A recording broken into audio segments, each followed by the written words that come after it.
अपनी जिंदगी को कामयाब बनाने के लिए हमें बड़ी मेहनत करनी पड़ती है, लगन लगानी पड़ती है, सोच बनानी पड़ती है और उसके साथ साथ सोशल वेलफेयर का काम भी करना पड़ता है। हम अपने समाज को कैसे संगठित करें और इसकी फिक्र करने के लिए हम बहुत मेहनतें करते हैं, तब जाकर हम कामयाब होते हैं। और कम उम्र में कामयाब होना ये बड़ी बात है। जो अपने कारोबार को लेकर, अपनी कम्युनिटी को लेकर और समाज सेवा से राजनीति का सफर लेकर चल रहे हैं, ऐसे कुछ चुनिंदा लोग हैं। उनमें से एक आज हमारे साथ मौजूद है सलीम अहमद अंसारी साहब, जो समाजवादी पार्टी के जिला उपाध्यक्ष भी हैं। मैं आपका खैर मकदम करना चाहूँगा जनाब सलीम साहब, बहुत बहुत खैर मकदम आपका कि आप हमारे स्टूडियो में आए। मैं आज आपसे जानना चाहता हूँ कि कैसे आपने शुरुआती दौर में कदम रखा, कारोबार को लेकर सबसे पहले क्या कारोबार रहा है? असल में सारा दारोमदार आदमी का अपने बड़ों के ऊपर रहता है, घर के माहौल के ऊपर रहता है, घर की कैसी सोसाइटी है।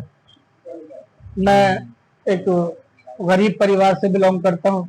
मेरे वालिद साहब बीड़ी की पैकिंग किया करते थे। पुश्तैनी काम हमारा हैंडलूम का है।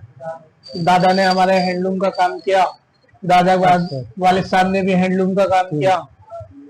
और हैंडलूम में खड्डी का या खड्डी होती है वो आज जो है वो मोडिफाई हो गई है, 5 मीटर वाली कारपेट बनाने लगे हैं। पहले वो छोटी चादर हुआ करती थी।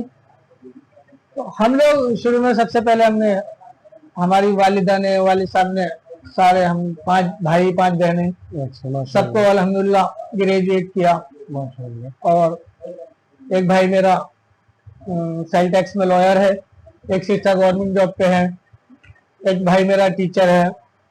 मेरा अपना बिजनेस है हैंडलूम का, अमरोहा में ही। अमरोहा में किस नाम से आपका? ये महक हैंडलूम के नाम से फर्म है हमारी, जो 2011 से लगभग चली आ रही है।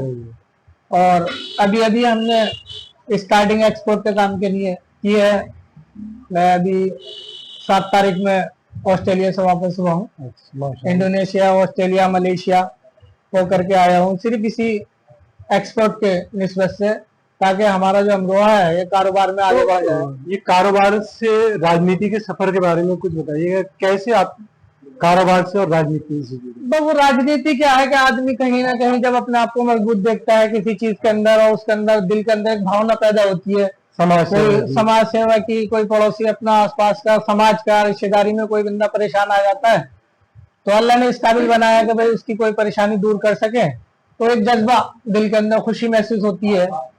खास तौर पे सबसे पहले हमने प्रॉपर्टी के काम से काम शुरू किया था। लेकिन आज भी अल्हम्दुलिल्लाह प्रॉपर्टी का काम है, लेकिन उसमें मोटा लेन देन होता है और जो फायदा होता है अपनी जात को होता है, किसी दूसरे को फायदा नहीं होता। लेकिन जो हमारा पुश्तैनी काम है, इस काम में मजदूरी से जुड़ा हुआ है, खासकर हमारी बिरादरी, खड्डी का काम और हैंडलूम का मजदूरी से ज्यादा जुड़ा। खासकर हमारे बिरादर ये बेचारे काम को लेकर के बदोई ज्यादा काम करते हैं, जा करके कुछ पानीपत जाते हैं, कुछ बनारस जाते हैं, कुछ आगरा जाते हैं। तो उस वक्त जहन में ये बात आई कि भाई क्यों ना एक बड़ी फैक्ट्री जो अमरोहा में खोल ली जाए, जिससे ये काम आसान हो जाए। तो अल्हम्दुलिल्लाह मेरी फैक्ट्री लगभग 5 बीघे में है और लगभग 100 आदमी उसमें काम करते हैं। लगभग 150 घरों पे धागा खुलने के लिए जाता है, जिससे जरिए से लोगों को रोजगार अल्हम्दुलिल्लाह मिल रहा है और बड़ी खुशी होती है। छोटा सारी अमाउंट होती है, लेकिन जब गरीब आदमी के हाथ में जाती है और वो दुआ देता है तो उससे मन को बड़ा सुकून मिलता है कि आप इतने लोगों को लेकर चल रहे हैं। जी। अब बात करते हैं आपके राजनीतिक सफर की शुरुआत कहाँ से, कैसे आप राजनीति में आए? मैंने हिफ्ज किया बसावनगंज बड़ी मस्जिद से, और उसके बाद अरबी फारसी की तालीम जामा मस्जिद अमरोहा से ली। तो जिस वक्त दौरान तालीम थे हम जामा मस्जिद में, हमारे नेता और ये कहिए कि सरपरस्त हाजी महबूब अली साहब, पूर्व कैबिनेट मिनिस्टर, उनसे दिलचस्पी, चूंकि अहले अमरोहा बेशुमार मोहब्बत उनसे रखता है, लोकप्रिय लीडर हैं अमरोहा के। जी।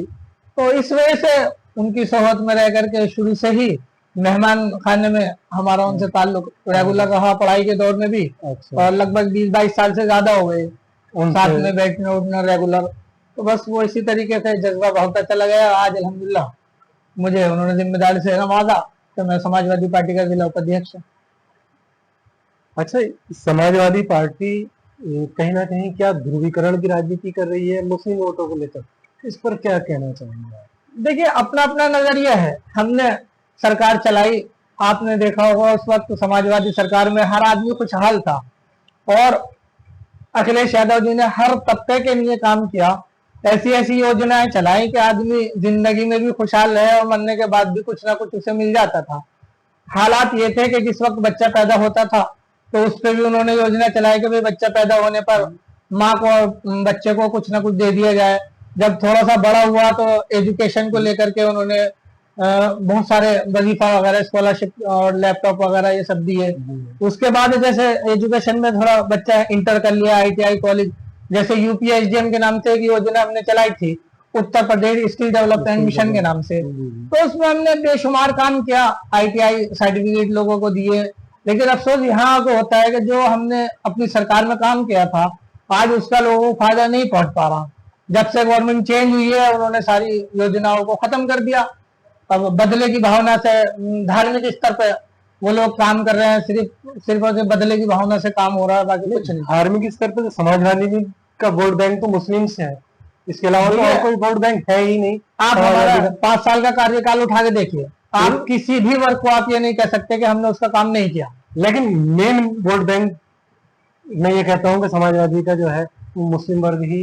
देखिए, आज जहां तक आपका क्वेश्चन का ताल्लुक है, अगर हम किसी एक तबके को खुल करके सपोर्ट करते हैं तो वही जान के दुश्मन बन जाते लोग, और अपनी जान बचानी भारी है, जीते जाते हैं। मिसाल है बहुत बहुत बड़े जिनकी तूती बाजती थी, जैसे हमारे समझ लीजिए आजम खान साहब, जो एक अपने आप में एक बड़ी शख्सियत रह चुके हैं, आज उनको जो है बिल्कुल नेस्त नाबूद के दर्जे में ला दिया गया।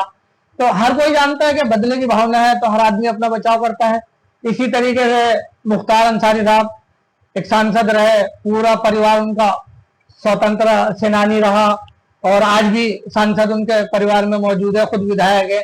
लेकिन विधायक होते साथ उनको अपनी विधायकी बचानी भारी, कि बार बार जेल में आना जाना, हर वक्त मतलब बेशुमार समस्याएं हैं। तो हर कोई आदमी राजनीति करना चाहता है, लेकिन अपने आप को बचाव के साथ करना चाह रहा। ये आज के दौर में बचाव की राजनीति पे ज्यादा ध्यान देना। हाँ, बचाव, हर आदमी अपने आप को बचाता है, अपने आप को बचा के लेके चलना चाह रहा है, सेफ पॉइंट पे खेल। इसका मतलब मंत्री जी भी सेफ, कहीं ना कहीं सेफ पॉइंट पे खेल। देखिए, मंत्री जी क्या जान हर किसी को प्यारी होती है, कोई भी हो, उसमें आम आदमी हो या खास हो, जान तो जान है। हर किसी को अपने लिहाज से काम करना भी चाहिए।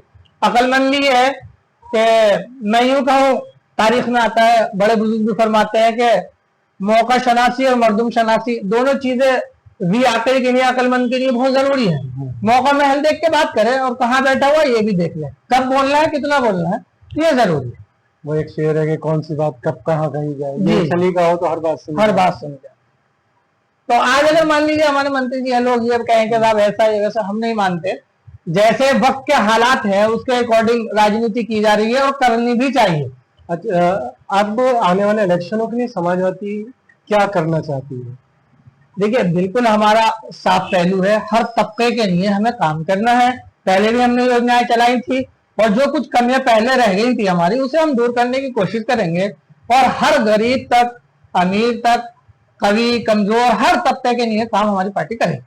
क्या क्या आपकी प्लानिंग है कि 2027 में सरकार क्या प्लान करेगी? देखिए, अगर हमारी सरकार आती है तो बुनियादी चीजों से लेकर के, जैसे एजुकेशन है, और एजुकेशन के साथ साथ जैसे जो गरीब परिवार है हम लोगों के, तो उनको मकान बना करके देना। और पहले भी हमने बना करके दिए हैं, ऐसा नहीं है। इसी तरीके से शादी ब्याह के मौके पर लड़कियों को कन्या भी विद्याधन दिया करते थे, और स्कॉलरशिप हमने दी, लैपटॉप बांटे, मोबाइल बांटे। इसी तरीके से तो आने वाले इलेक्शन की क्या तैयारी? मेरा कहने का मतलब देखिए, साफ है, जनता तो बिल्कुल, जनता का मुंह साफ तौर पे दिखाई दे रहा, बदलाव चाहती है। आप किसी से ढका छिपा नहीं है, आप पड़ोस के हालात देख लीजिए, वो दिन दूर नहीं है। अगर ऐसे ही हालात चलते रहे तो जनता खुद खड़ी होगी। मैं अपनी जबान से कह करके, और वो बात के साथ आदमी फट जाता है अपनी बात कह करके, तो मैं साफ लफ्जों में कहना भी नहीं चाहता, लेकिन अलाकुल तकफील इशारा के अक्लमंद को इशारा काफी है। तो मैं ये कहना चाहूंगा कि जो जैसा करेगा वैसा भरेगा। अगर आज हम जनता के साथ गलत करेंगे तो जनता हिसाब लेना जानती है। तो साथ ही साथ समाजवादी का क्रेज ये देखा गया है कि पिछले कई सालों में गिरा है, इसकी क्या वजह रही? देखिए, आप मानने हैं गिरा है, लेकिन हम अगर पिछले चुनाव को उठा करके देखें तो देखिए हमने बहुत काफी सीटें हासिल की है। और आज के दौर में हम समझते हैं कि अगर उत्तर प्रदेश की बात करें, बल्कि उत्तर प्रदेश क्या पूरी इंडिया की बात करें, संसद को ले लीजिए तो वहां पे भी हमारे नेता श्री अखिलेश यादव जी जो है फुल पावर में बैठे हुए हैं और पूरी कोशिश कर रहे हैं कि उत्तर प्रदेश को आगे तक उत्तर प्रदेश से आपके 34 विधायक जी और 34 सांसद हैं, सांसद हैं। तो दूसरे नंबर की पार्टी अभी भी हमारी बहुत बड़ी पार्टी और दूसरे नंबर की पार्टी उभर के आई है आपके। मेन चीज ये है कि हमारे यहाँ बदले की भावना से किसी के साथ काम नहीं किया जाता। हिंदू हो, मुस्लिम हो, सिख हो, ईसाई हो, किसी भी तबके का हो, सबको इक्वल माना, सबको एक साथ लेकर ही समाजवादी पार्टी चलेगी। कुछ लोगों के सवाल होते हैं कि साहब उन्होंने यहाँ पे मुसलमानों के हक में आवाज नहीं उठाई या सिखों के हक में आवाज नहीं उठाई, सैनिक के हक में आवाज नहीं उठाई। तो देखिए, मैंने आपको पहले भी इशारा दिया कि हर आदमी अपनी जान बचाना चाहता है, चाहे वो नेता हो, गरीब हो, अमीर हो। तो सेफ पॉइंट पे खेलना कोई बुरी बात नहीं है, आदमी खेलना अच्छी चीज है। अच्छा,